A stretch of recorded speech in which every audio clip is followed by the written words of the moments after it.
Assalamualaikum warahmatullahi wabarakatuh. Kali ini saya akan membahas tentang penyakit akibat kerja. Sebelumnya, perkenalkan nama saya Rahmatul Hairunisa, NPM 0620015331, kelas 3A, Prodi Kesehatan Masyarakat. Nah, yang pertama, kita akan membahas tentang definisi penyakit akibat kerja.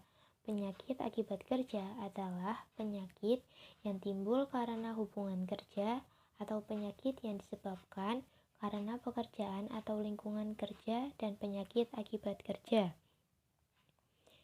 Selain itu, definisi penyakit akibat kerja juga dapat diartikan sebagai penyakit yang mempunyai penyebab yang spesifik atau asosiasi yang kuat dengan pekerjaan yang pada umumnya terdiri dari satu agen penyakit yang sudah diakui. Selanjutnya, kriteria penyakit akibat kerja. Faktor resiko penyakit akibat kerja yang harus diwaspadai ada 5 golongan. Yang pertama yaitu golongan fisik. Penyebabnya diantaranya suara yang biasa menyebabkan peka atau tuli radiasi yang bisa berupa radiasi pegion dan radiasi non-pegion. Radiasi pegion berasal dari bahan-bahan radioaktif yang dapat menyebabkan penyakit seperti sistem darah dan kulit. Sedangkan radiasi non-pegion misalnya seperti radiasi elektromagnetik. Suhu yang terlalu tinggi dapat menyebabkan heat stroke, heat cramp, atau hiperpilgia, sedangkan suhu yang rendah dapat menimbulkan frostbite. Dan juga tekanan yang tinggi dapat menyebabkan Caisson disease. Yang kedua yaitu golongan kimiawi.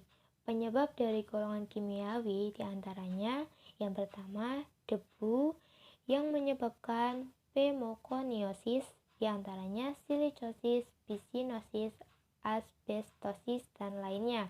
Yang kedua, uap yang dapat menyebabkan metal foam fever, dermatitis, ataupun keracunan. Yang ketiga yaitu golongan infeksi, diantaranya antrak, brucel, HIV, atau AIDS. Yang keempat yaitu golongan fisiologis, yang mana disebabkan oleh kesalahan konstruksi, mesin, sikap yang kurang baik, dan salah satu cara untuk melakukan pekerjaan yang mengakibatkan kelelahan fisik, bahkan dapat menyebabkan perubahan fisik tubuh pada pekerja. Yang kelima yaitu golongan mental, yang mana disebabkan oleh hubungan kerja yang tidak baik ataupun keadaan pekerjaan yang monoton yang dapat menyebabkan kebosanan. Selanjutnya juga terdapat peraturan pemerintah yang mengatur dalam kebijakan penyakit akibat kerja, yang mana beberapa peraturannya diantaranya yang pertama Undang-Undang Nomor 3 Tahun 1992 tentang Jaminan Sosial Tenaga Kerja. Yang kedua, Perpres Nomor 7 Tahun 2019 tentang Penyakit Akibat Kerja. Yang ketiga yaitu Peraturan Menteri Tenaga Kerja dan Transmigrasi Nomor 1 Tahun 1981 tentang kewajiban melapor penyakit akibat kerja.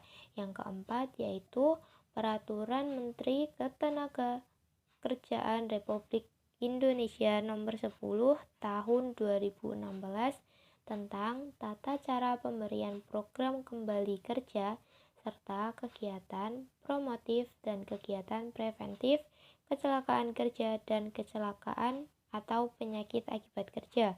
Yang kelima yaitu Keputusan Menteri Tenaga Kerja Nomor 333 Tahun 1989 tentang diagnosis dan pelaporan penyakit akibat kerja.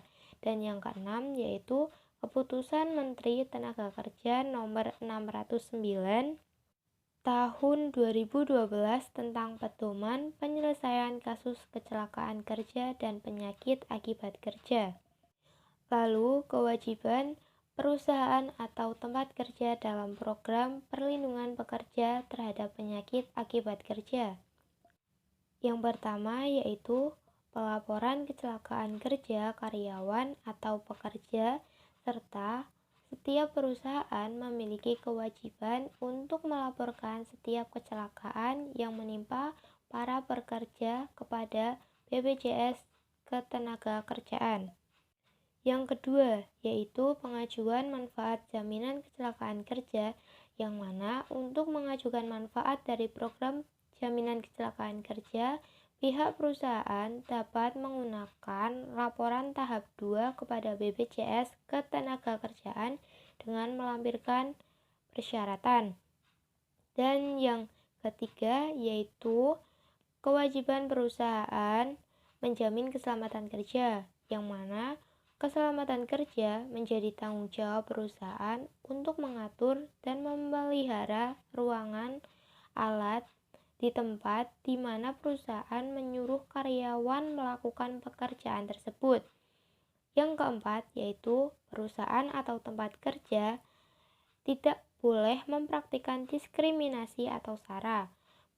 Berikut dasar etika tidak boleh mempraktikkan diskriminasi, yaitu yang pertama teori utilitarisme, yang kedua yaitu teori pentologi, yang ketiga yaitu teori keadilan, yang kelima kewajiban memberi gaji yang adil, diantaranya yang pertama peraturan hukum, yang kedua UMR, yang ketiga sifat pekerjaan, yang keempat senioritas, yang kelima kemampuan perusahaan, dan yang keenam yaitu perbandingan dan dari perusahaan lainnya.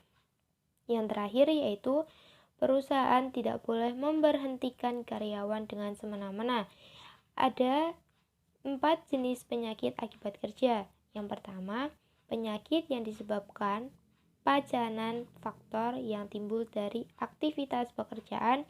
Yang kedua yaitu penyakit berdasarkan sistem target organ. Yang ketiga yaitu penyakit kanker akibat kerja. Dan yang keempat yaitu yang terakhir penyakit spesifik lainnya.